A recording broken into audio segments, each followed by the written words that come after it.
The valet was already reaching for my keys when I rolled the window down. "Welcome to the Cypress Ridge Boutique Inn, sir. Do you have a reservation?" Behind him stood a security guard with an HOA logo badge, hands clasped, watching me through aviator sunglasses. There had never been anything on Lot 47 except weeds and a survey stake. Now there was a 3-story building, cedar siding, brass sign over the doors. Cypress Ridge Boutique Inn, a Cypress Ridge HOA property. The deed sat on my passenger seat, stamped by the county clerk the morning I drove east 14 months ago.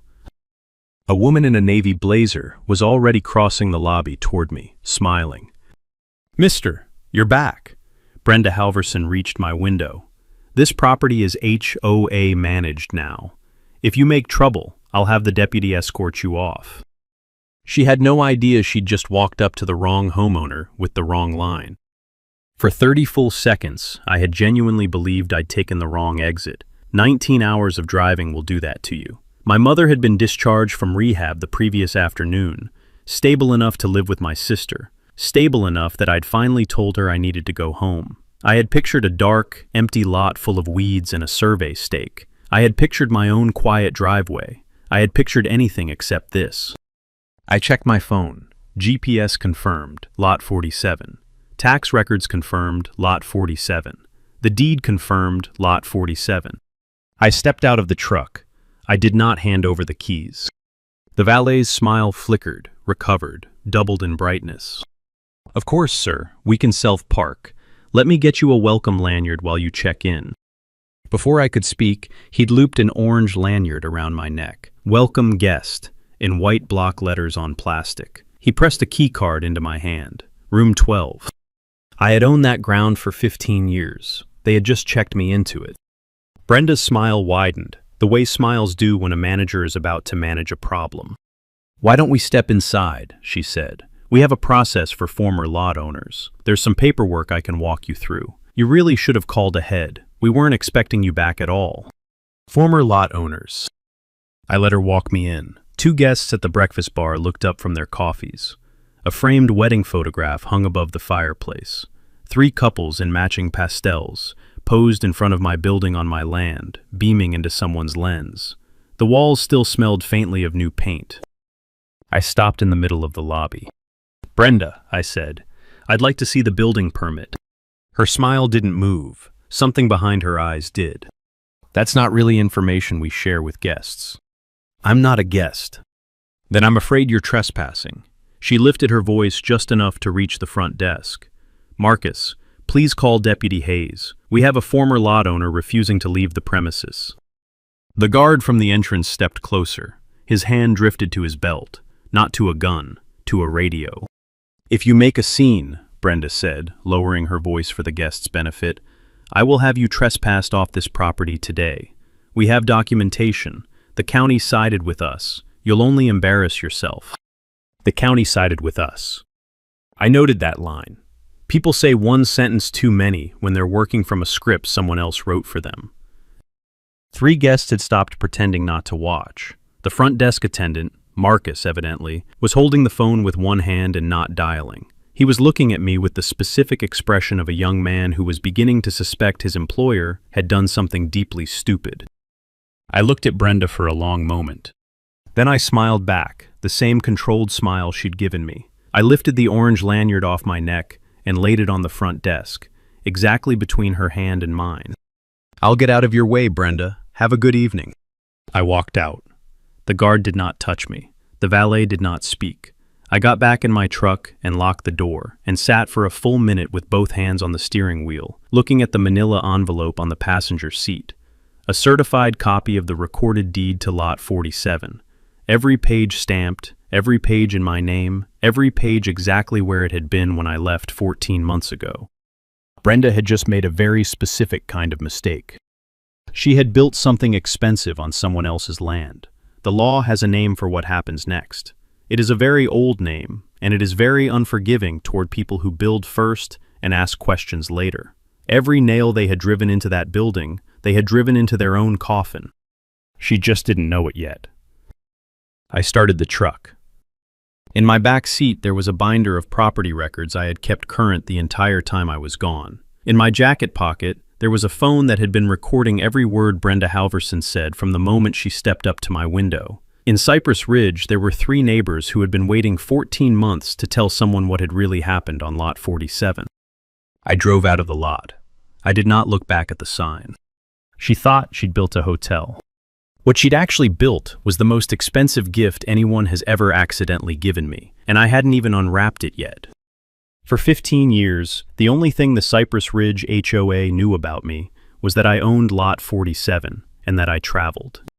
I'd bought the lot in 2009, 3/4 of an acre at the back of the subdivision, fenced on 2 sides by neighbors' hedges, paid cash, paid the small annual dues every year, on time, filed building permits twice over the years, and pulled them both back when work pulled me elsewhere. Brenda Halverson, as HOA president, had personally signed off on the no-objection letters for both filings. Her signature on those letters lived in my filing cabinet. I would need it again before this was over. To her, none of that mattered.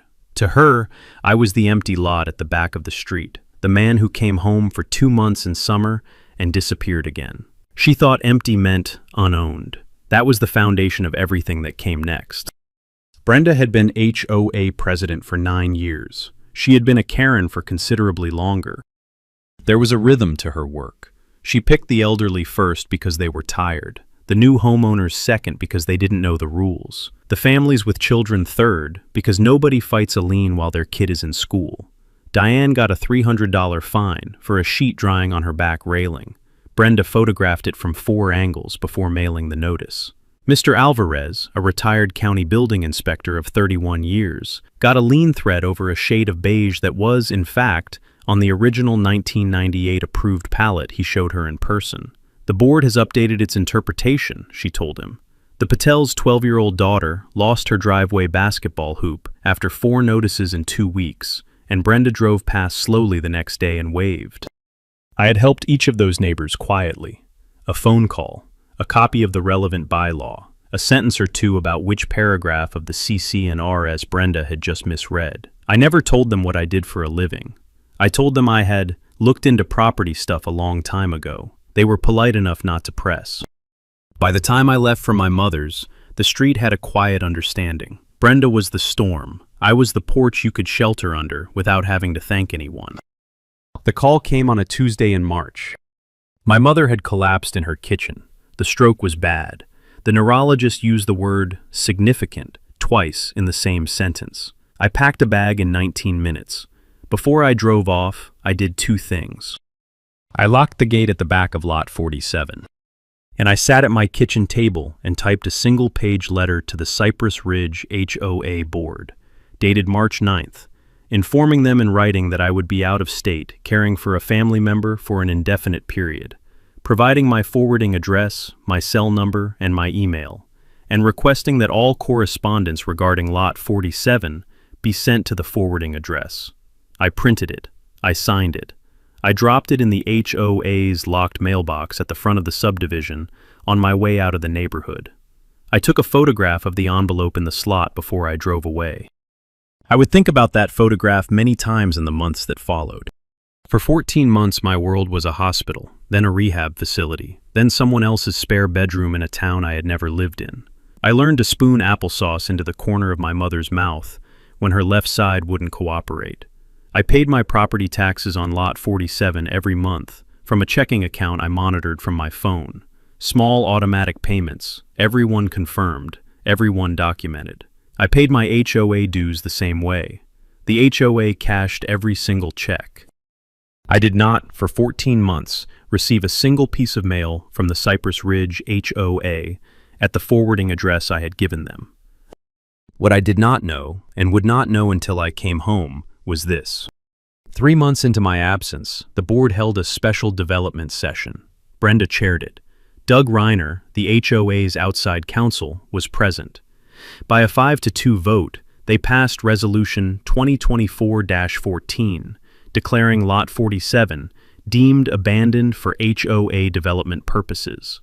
The 2 no votes came from Marcus Webb, a brand new board member, and Eleanor Tran, who resigned in writing 7 days later.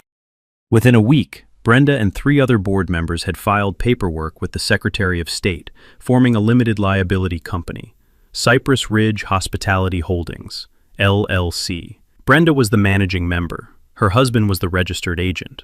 Within a month, the HOA had signed a ground lease with the LLC, granting development rights to common area parcels including, but not limited to, Lot 47. 99 years. Annual rent, $1. Brenda signed the lease as president of the HOA. Brenda also signed the lease as managing member of the LLC. Her signature appeared on both sides of the same document, in the same ink, on the same afternoon. On April 17, 2024, a building permit application was filed with the county for a 24-room boutique hotel on Lot 47. The application required an owner consent form. The form bore my signature, traced, badly, from one of the no objection letters Brenda had countersigned in 2017. I was, that day, sitting in a hospital cafeteria 1,400 miles away, signing a HIPAA release for my mother. I still have that release. The dates match. The hotel broke ground 3 weeks later. It opened 11 months after that, while Brenda cut a ribbon on the porch of my building on my land, telling a reporter from the local weekly that the hotel was a love letter from this community to itself. I was sitting in a parking lot at 3 in the morning, trying to remember what year it was.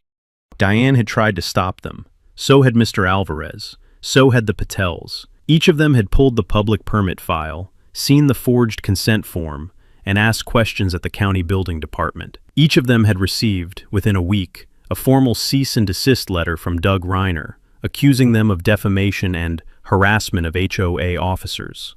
The letters threatened personal lawsuits. 2 families on the street quietly listed and moved within 90 days. The rest kept their copies and stopped calling. They had been waiting 14 months for someone with the right kind of leverage to come home. Brenda counted on that silence. She built a hotel inside it. She had built her castle on a fault line. The man who knew exactly where the fault ran had just driven home. The letter was hand-delivered to my front door at 7 the next morning. I had been home less than 14 hours. It was on Cypress Ridge HO a letterhead, signed by Brenda Halverson as president, countersigned by Doug Reiner as outside counsel. Emergency executive session of the board. This evening, 7 p.m., in the conference room of the Cypress Ridge Boutique Inn. Your attendance is required. Failure to appear will be treated as confirmation of forfeiture of any claimed interest in the subject parcel. I read it twice. Then I read the second sentence a third time, because it told me everything I needed to know about how this evening was going to go. People who think they have already won do not write the words confirmation of forfeiture. I called my office, told my senior partner I'd be handling a personal matter for the next several weeks, and asked her to clear my calendar through the end of the month. She had worked with me long enough to recognize the tone. She did not ask follow-up questions. I put on a plain navy blazer, no tie, took a leather notebook, 2 pens, and my phone. The deed envelope I left at home, in a locked drawer. I would bring it out when it mattered, not tonight. At 6:58, I walked into the lobby of my building, on my land, for the second time in 2 days. The young man at the front desk was Marcus again. He looked up, saw me, and did not say a word. He pointed silently down the hall toward a glass-walled conference room at the back. I noted that. 7 of them around the table. Brenda at the head, Doug on her right, 4 other board members spread along the sides, and 1 empty chair near the foot of the table that was, very clearly, meant for me. A single bottle of water at my place, no glass. I sat down, set the notebook on the table, put both hands flat on either side of it. In my jacket pocket, my phone was already recording. One-party consent state. The law was on my side before I had said a word. Doug spoke first. Mister, thank you for joining us. The board has asked me to present the legal framework here, so we can keep this discussion productive. The HOA has no interest in protracted litigation. We are here to offer you a resolution. He opened a manila folder the way a man opens a folder when he has rehearsed opening it. Lot 47 was deemed abandoned under HOA bylaw section 11.4, following multiple good faith attempts to contact the registered owner. The community has absorbed Lot 47 as common area development. The Cypress Ridge Boutique Inn is, accordingly, an asset of the HOA, developed pursuant to a properly executed ground lease with Cypress Ridge Hospitality Holdings, LLC. Your prior recorded interest is, under our analysis, stale and superseded by the community's development rights. Stale and superseded. People who have actually read property law do not use the phrase stale and superseded about a recorded fee simple deed. Doug had written this paragraph late at night, after Brenda hired him to make her crime sound like a contract. Brenda took over. She slid 3 documents across the table at me, one at a time, with the air of a woman dealing cards she could not lose.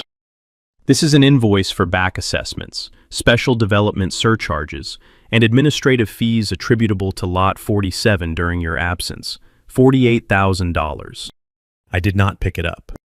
This is a notice of intent to file a lien against your other recorded property in this state if the invoice is not paid within 30 days.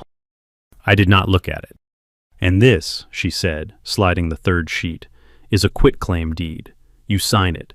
You convey any remaining interest in Lot 47 to the HOA. The $48,000 goes away. The legal action goes away. You have 72 hours. She sat back, folded her hands, and smiled at me the way a woman smiles at a man she believes she has just bankrupted. The 2 younger board members at the foot of the table were staring at the surface of the wood. Marcus Webb had both hands in his lap. Eleanor Tran's empty chair was directly across from him. Nobody had mentioned her. I let the silence sit for a count of 4, long enough for Brenda's smile to start working harder. Then I asked 3 questions. Doug, may I ask 3 things before I make my decision? Of course. Question 1. Does the HOA have a recorded deed transferring any interest in Lot 47 from me to the HOA or to Cypress Ridge Hospitality Holdings, LLC, or to any other entity? Doug glanced at Brenda. The HOA's interest derives from the abandonment resolution and the ground lease, not from a transfer deed. That's not what I asked. I'm asking if there is a recorded deed. Yes or no? There is no recorded deed. Thank you. Question 2. Do you have, in the building permit file at the county, an original owner consent form bearing my signature, executed by me, witnessed properly, dated within the application window? Brenda's smile did a small, specific thing. There is an owner consent form in the file, yes. Did I sign it? The room got very quiet. That, Doug said, choosing his words now, is a matter the board would consider out of scope for tonight's discussion. Noted. Question 3.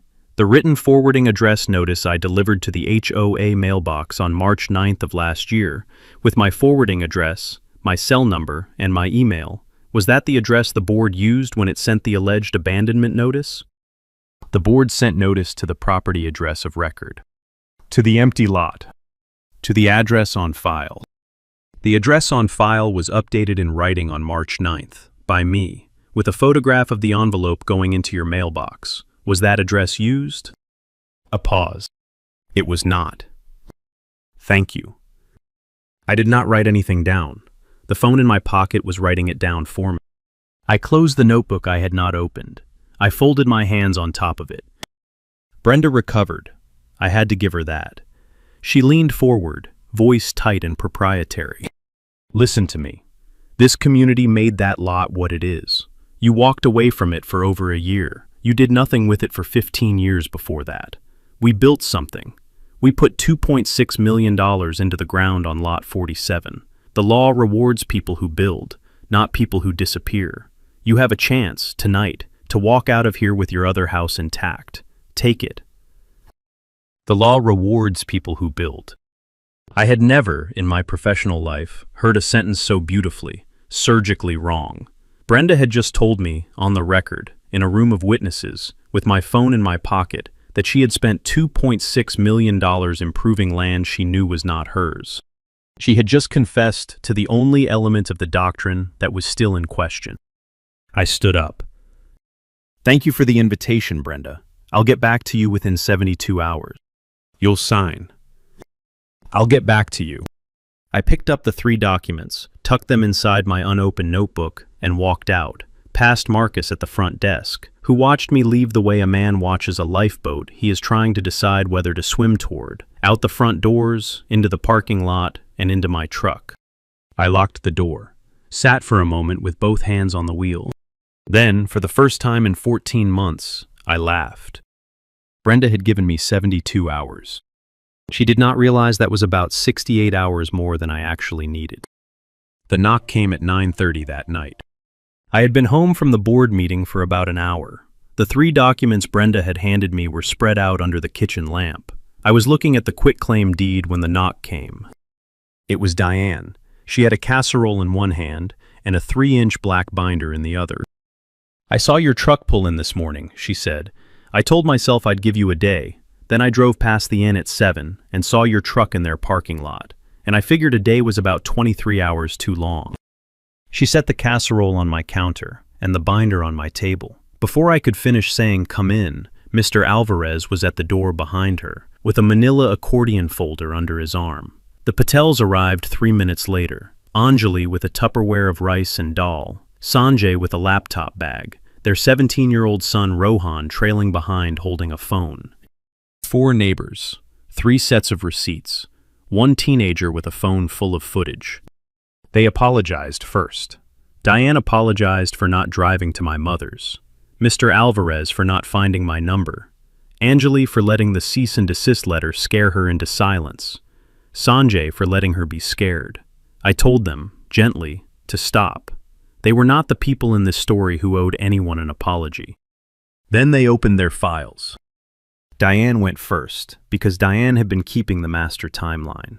Her binder was tabbed by month, public records, the building permit, the LLC's filing with the Secretary of State, a screenshot of Brenda's Facebook post, bragging about the project 4 days after groundbreaking, and an email chain, Diane to a county building department clerk, where the clerk had politely explained the matter was civil, then less politely told her, "The HOA has retained counsel and has asked us to direct further inquiries to their attorney."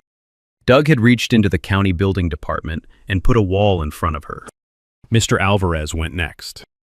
31 years as a county building inspector had given him 2 things: a network of former colleagues who still answered his calls, and a deep, unforgiving instinct for permit fraud. "I pulled the permit file 2 months ago," he said, "went down in person, told them I was a retired inspector wanting to look at a residential to commercial conversion file. They let me copy whatever I wanted." He slid a photocopy across the table. "This is the owner consent form." My name was on the signature line. The signature was a clumsy, wobbling imitation of mine, too rounded on the capital, the loop going the wrong direction. Whoever had done it had been working from one of the no objection letters I'd signed years ago, and had not been able to do it twice convincingly. "Notarized?" I asked. "Notarized by a woman named Karen Beecham, Brenda's sister-in-law. She works at the title company at the front of the subdivision." I let that sit. "April 17th of last year," Mr. Alvarez added. "You were in a hospital cafeteria, 1,400 miles away that morning." A forged signature was a felony. A forged signature notarized by the forger's relative was a felony with a second felony stapled to it. I did not say any of this out loud. Every adult at the table understood without being told. The Patels went third. Sanjay opened his laptop. "I'm not a lawyer, I'm an engineer. When this started, I did what an engineer does. I documented everything." He pulled up a folder of date-stamped photographs taken from his upstairs window across 14 months. Lot 47 the day before I left. Empty, weeds, survey stake. Lot 47 with a construction trailer parked on the grass and Brenda pointing at the back fence line. Foundation poured, framing up. 47 photographs in all, same angle, same window. "My Ring camera caught the trailer arriving," he added, "and Brenda walking the contractor around the lot." He opened a video, Brenda's voice tinny but clear. "The dead lot. He hasn't been here in months. We're absorbing it. Just build to the back fence line." She had not known the camera was running. Rohan went last. The 17-year-old had been silent the whole conversation. He looked at his father, who nodded. He set his phone on the table and pressed play. 4th of July party last summer. Cul-de-sac at the front of the subdivision. Brenda in a red dress. plastic cup of wine, talking to a neighbor I didn't recognize. Rohan filming, off camera, for a school project on community traditions. Brenda's voice, audible, unhurried, slightly drunk. That dead lot is going to print money for us. 47 was the best mistake that man ever made. Leaving. Rohan stopped the video. The four of them looked at me. I did not curse. I did not slam the table. I did not stand up. I reached into my briefcase and took out a yellow legal pad. I uncapped a pen. At the top of the page, I wrote the date. Then I wrote 9 items, 1 per line, in a column. Recorded deed to lot 47, in my name, never transferred. Property tax payments, 14 months, every month, documented. HOA dues paid, 14 months, every month, cashed. Forwarding address letter to HOA, March 9th, with photograph. Resolution 2024-14 in meeting minutes, declaring abandonment. Self-dealing ground lease, HOA to LLC, Brenda signing both sides. Forged owner consent form, April 17th, notarized by relative. Brenda on ring video, the dead lot, just billed to the back fence. Brenda on Rohan's video, the best mistake that man ever made. Above all of it, at the top of the page, I wrote 2 words. I underlined them once, then I underlined them again. The 4 of them at the table could not see what I had written. They watched my pen move and waited. Diane finally asked the question. Are you going to be able to do something, or are they going to win again? I capped the pen. I did not show them the 2 underlined words. They already lost, I said. They just don't know yet. Mr. Alvarez reached across and put his hand on my forearm. Tell us what you need. I told them. Affidavits. Short, factual, in their own words. Originals of every document. Permission to subpoena their ring footage if the case went that far. Anjali asked if her name would have to be in the paperwork. I told her yes. She looked at Sanjay. Sanjay looked at her. They both nodded. It was past midnight when they left. I sat at my kitchen table for another hour after that, with the yellow legal pad in front of me and the deed envelope back out of the locked drawer and laid open under the lamp. 2 words at the top of the page. 63 hours left on Brenda's clock. I was going to need about 4 of them. I let the 72 hours expire. I did not call Brenda. I did not call Doug. I did not sign the quit claim. 10 days later, a process server in a polo shirt rang my doorbell at 11 in the morning and handed me a thick manila envelope. Cypress Ridge Homeowners Association, plaintiff versus me, defendant. Quiet title action seeking to extinguish my recorded interest in Lot 47. Tortious interference. Slander of title. The $48,000 claim, now framed as breach of contract under the bylaws, and stapled to the back, an ex parte temporary restraining order, barring me from entering the Cypress Ridge Boutique Inn property, pending resolution. Ex parte, without me present, without me notified. A judge had signed it that morning, based solely on the affidavit Brenda Halverson had filed under penalty of perjury. The affidavit stated, in numbered paragraphs under oath, that I had abandoned the lot in early 2024, made no contact with the HOA during my absence, and appeared without notice 14 months later, attempting to disrupt a legitimate community asset. 3 sentences, 3 lies, 1 sworn affidavit. A deputy posted a copy of the TRO on the front door of the hotel that afternoon. Tourists photographed it on their way in. By 6 that evening, Brenda had posted a selfie next to the posted order, smiling, with the caption, "Standing up to entitlement." The board protects this community. 240 likes in the first hour. 3 days later, the local weekly ran a front-page piece. Headline, "Absentee owner sues to seize community hotel." The piece quoted Brenda extensively. It quoted Doug. It did not quote me, because the reporter had not called me. My name was in the headline, in bold, above the fold. Marcus Webb would later tell me that, in the board meeting following the filing, Brenda said the words out loud, in front of 7 witnesses. "He'll settle. They always settle." She was not entirely wrong about how the world usually works. She was very wrong about who she had just sued. Marcus called me on the morning of the 5th day. He did not call from his HOA-assigned email. He used his wife's phone.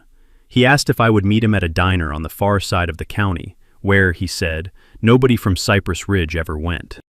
He was already in a booth in the back when I got there, 28 years old, an accountant, looking like a man who had not slept in 3 days. He slid a USB drive across the table. I didn't know about the forged permit. When I voted against the abandonment resolution, I thought it was bad governance. I thought it was Brenda being Brenda. I didn't know about the forgery until Mr. Alvarez told my wife 2 weeks ago. I went home that night and pulled every board email I had access to. I'm giving you all of it. I looked at the drive. I did not pick it up. Marcus, if you give me this, you cannot ungive me this. You will be a witness. Your name will be in filings. Are you prepared for that? My wife is pregnant. We are going to raise this kid in this neighborhood. I do not want my child going to school with the kids of the people who did this. I would rather move than do that, but I would rather not have to. And the only way I get to stay is if Brenda loses. I picked up the drive. What's on it? Everything. Board emails, 18 months. The thread where she planned the LLC. Doug's drafts of the defamation letters they sent your neighbors. And one email in particular. Which one? He closed his eyes. He had memorized it. By the time he comes back, the building will be standing. Possession is 9/10. A builder who built knowing the land was not his. The whole element, in 7 words, in writing. Marcus, thank you. I am going to keep your name out of this for as long as I can. If I need you on the stand, I will tell you in advance. Until then, go to work, go to board meetings, vote the way you have been voting, and do not speak about this conversation to anyone. My wife already knows. Then to no one else. He nodded. He put a 5 on the table for the coffee he had not drunk and walked out. That night, I called one number. The senior partner picked up on the second ring. She had been waiting for the call all week. Pull the file, I said. We're going to need everything we have on bad faith improvers and the doctrine of accession, and I'll be handling this one myself. A pause. You haven't tried a property case in 7 years. I know. This is personal. I know. Another pause. I'll pull the file. I hung up. Brenda thought she had just buried me in paper. She had actually just handed me the last receipt I needed. While the lawsuit moved toward its first hearing, Brenda doubled down. The Cypress Ridge HOA announced a grand reopening celebration of the boutique inn for the Saturday before the court date. Ribbon cutting, champagne reception. The mayor of the township was listed as a guest of honor on the printed invitations, which were left in every mailbox on the street, including mine. The TRO was still active. Brenda intended to celebrate the building she had used a forged signature to erect on land she did not own. 6 days before walking into a courtroom to defend the affidavit she had filed under oath, claiming I had abandoned that land. She had no brakes. She had never needed them. Saturday came warm and bright. By 2 in the afternoon, the parking lot was full. A red ribbon strung across the front porch between 2 brass posts. A folding podium on the lawn. 2 local news crews on tripods. The mayor, in a blue blazer, shaking hands he did not seem fully comfortable shaking. Diane at the back of the crowd with her arms crossed. I parked across the street. I wore the same plain navy blazer I had worn to the board meeting. No tie. I carried one accordion folder. Security tried to block me at the edge of the lawn. The deputy was the same one who had posted the TRO on the door. I handed him a notice I had filed with the court that morning, clarifying that the TRO barred me from the premises, but did not bar my attendance at a public press event held on common area easement. He read it twice. Stay on the lawn, don't go up the porch. I won't. I walked to the back row of folding chairs and sat down next to Diane. Mr. Alvarez was 3 seats over. Anjali and Sanjay were behind us. We did not speak. Brenda was at the podium in a red dress, holding a comically large ceremonial key. The brass Cypress Ridge Boutique Inn sign had been freshly polished and angled to catch the afternoon light. Behind her, on the porch, was the same front desk where 2 weeks earlier a valet had tried to take my keys. She tapped the microphone. 6 years ago, this property was a weed-filled, forgotten lot at the back of our community, an eyesore. Today, thanks to the vision of this board, it generates revenue for every single household in Cypress Ridge, and we will not be intimidated by an absentee owner who thinks he can wave a piece of paper and steal what this community built. The cameras panned, looking for the absent owner the speech had just summoned. They found me. Brenda found me too. She pivoted. And here he is, ladies and gentlemen, the man who would tear all this down for his own profit. I nodded once at the camera. I said nothing. Two reporters turned their lenses away from me and back to the podium, looking faintly disappointed. The mayor walked to the podium next. He shook Brenda's hand. He took the microphone. He did not pick up the ceremonial scissors. On behalf of the township, I want to thank the board for the invitation. Given the active legal proceedings around this property, it would be inappropriate for me to participate in the ceremonial portion of today's event. I wish all parties a fair and prompt resolution in court. He handed the microphone back. He walked briskly to his car. Brenda's smile worked harder. She cut the ribbon herself. The applause was thinner this time. I stood up. I drove home. That night, 3 things sat on my kitchen table. The certified deed to Lot 47, a 14-page legal brief titled, In Re, Lot 47, Application of the Doctrine of Fixtures and Accession to Bad Faith Improvers, and a single photograph of my mother in her hospital bed, taken by my sister the week after her stroke. I had carried that photograph in my wallet for 14 months. I went to bed at 10. Monday morning, charcoal suit, white shirt, a tie I had owned for 11 years. I walked into the courthouse 45 minutes before the hearing, found the bailiff, and handed him a sealed envelope to be opened with the case file when the hearing was called. I took a seat in the second row of the gallery. Brenda and Doug arrived 8 minutes before the hearing, laughing about something on Doug's phone. Doug carried a single thin folder. He did not open his briefcase. They walked into that courtroom thinking they were there to collect. They were actually there to be sentenced. The bailiff called the case at 9:15. Doug stood. He moved to dismiss my counterfiling as frivolous, asked the court for an immediate ruling on the quiet title action, cited the bylaw section he had cited in the conference room a month earlier, and sat down without elaborating. 90 seconds. He thought he was here to clean up paperwork before lunch. The judge, a woman in her late 50s named Honorable Marion Vega, 22 years on the bench, turned to my side of the room. Counsel for the defendant? I stood up. Your Honor, I am the defendant. I am also a member of the bar of this state. License number 41-09-4427, admitted in 2006, with a practice concentration in real property and title law. I will be representing myself this morning. The courtroom did a thing courtrooms do when a piece of information lands in the wrong direction for somebody. Doug's head turned slowly toward Brenda. Brenda's mouth opened, then closed, then opened again. The young reporter in the back row sat up straighter and started typing without looking at her keyboard. The judge made a small note on her pad. Proceed, counselor. I had laid 5 things on the defense table in the order I intended to use them. Your Honor, Defendant's Exhibit A is a certified copy of the recorded deed to Lot 47. It is in my name. It has never been transferred. It bears the county clerk's stamp dated October 14, 2009. The plaintiff has conceded on the record, at a board meeting 3 weeks ago, that there is no recorded deed transferring any interest in Lot 47 to the HOA, the LLC, or any other entity. The quiet title action fails the threshold element of a competing recorded claim. I handed the deed to the bailiff. The judge read it. She nodded once. Doug began flipping through his own file too quickly.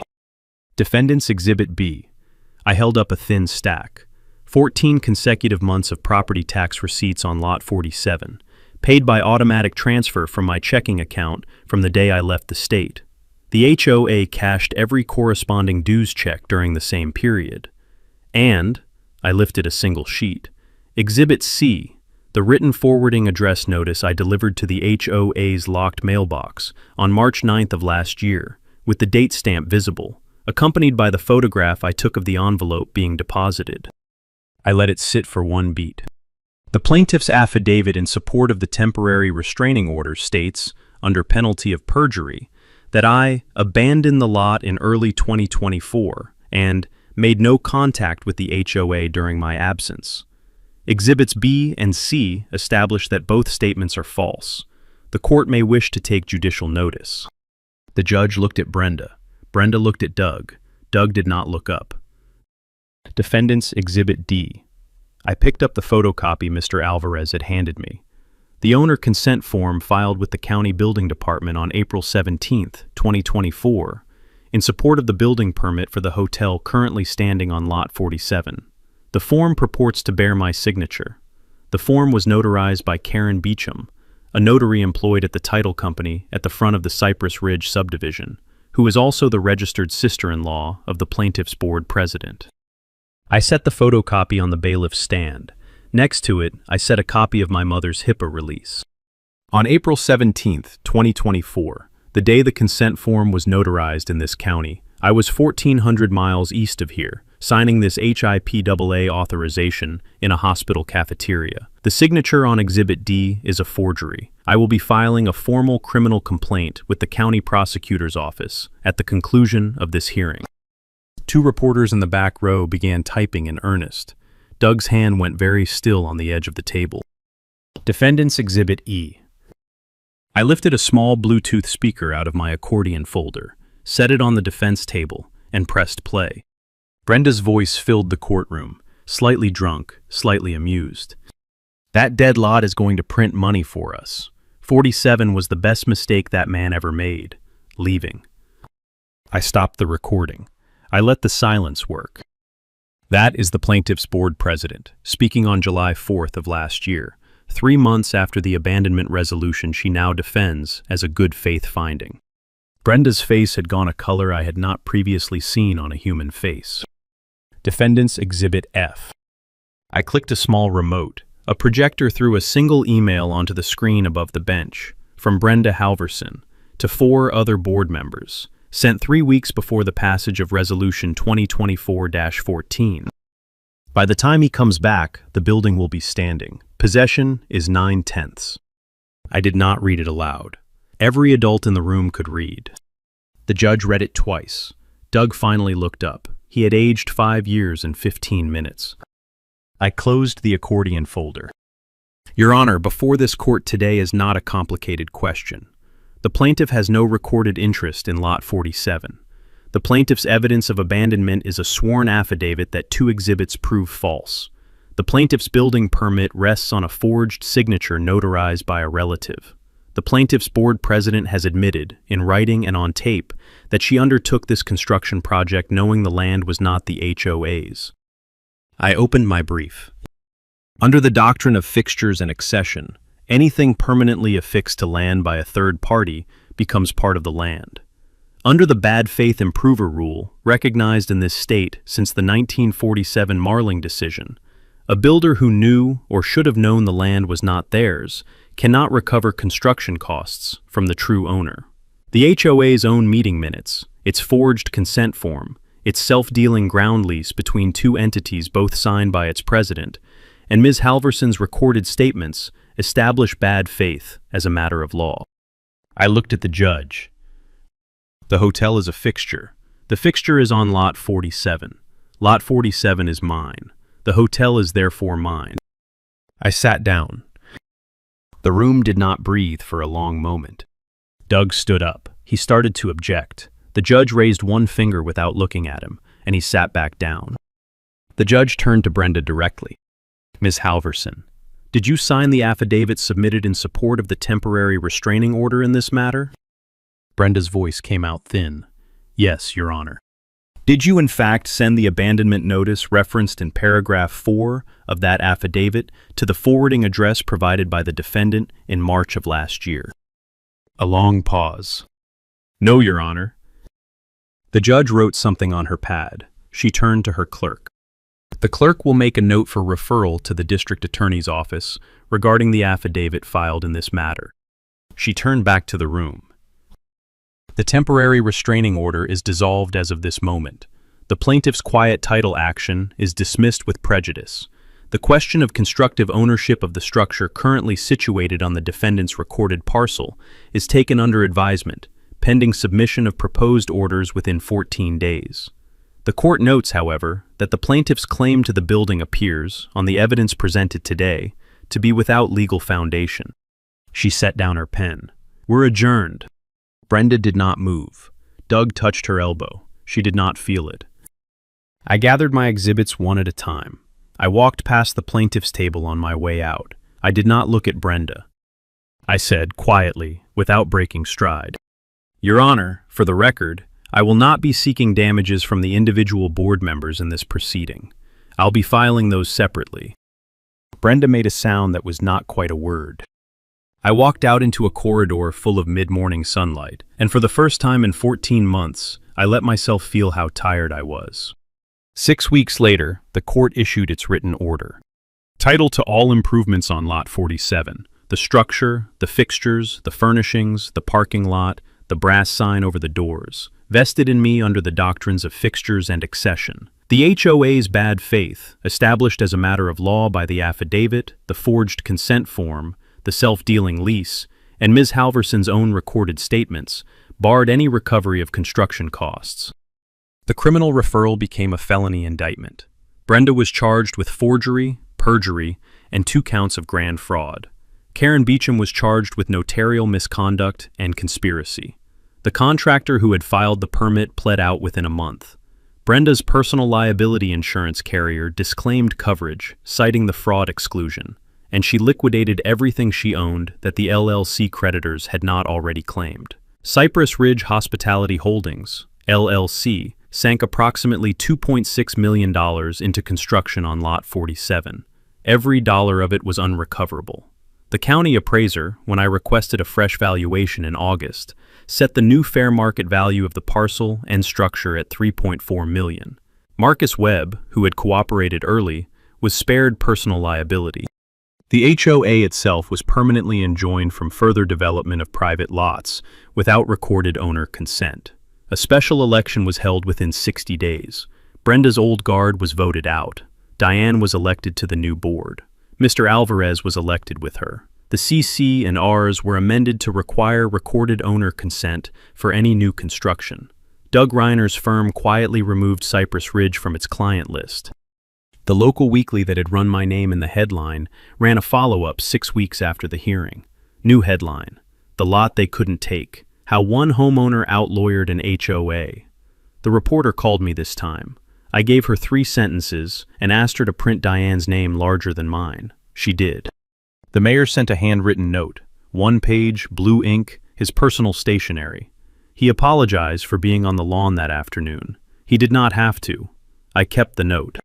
2 neighbors who had moved away during the silencing campaign called to ask if I was hiring. My mother came up for a long weekend in October. She was using a cane by then. She moved slowly, but she moved on her own. I drove her down my street toward Lot 47. The brass sign was different. The Lot 47 Inn, family owned. She read it aloud. Then she read it again. How did this happen? She said. I parked the truck. I helped her out of the passenger side.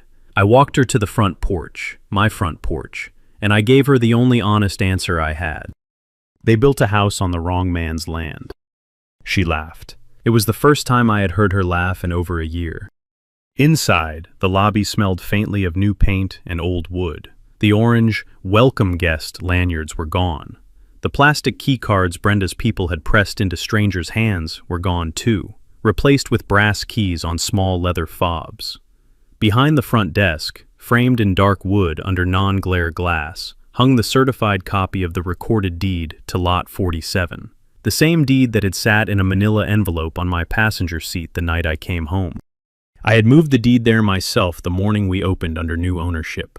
I had hung it at eye level. The frame was placed so that any guest standing at the desk would, while waiting to be checked in, find themselves looking directly at the document that explained why the building they were standing in had the name it had. I checked in our first guest of the day that afternoon, a woman in her 60s traveling alone for a wedding. I handed her her room key on its leather fob. Welcome to the Lot 47 Inn, I said. Welcome home.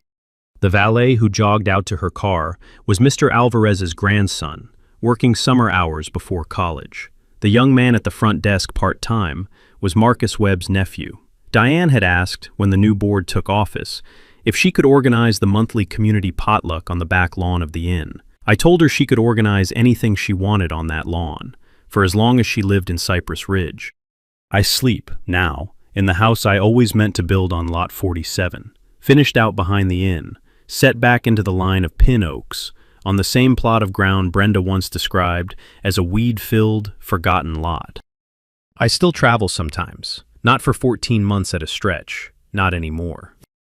When I leave town, the lights at the Lot 47 Inn stay on, and the deed stays framed behind the front desk, and Mr. Alvarez's grandson parks the cars of strangers who do not know, and do not need to know, the long, quiet story of how the building came to bear the name it bears. Brenda thought she had built a hotel. She had.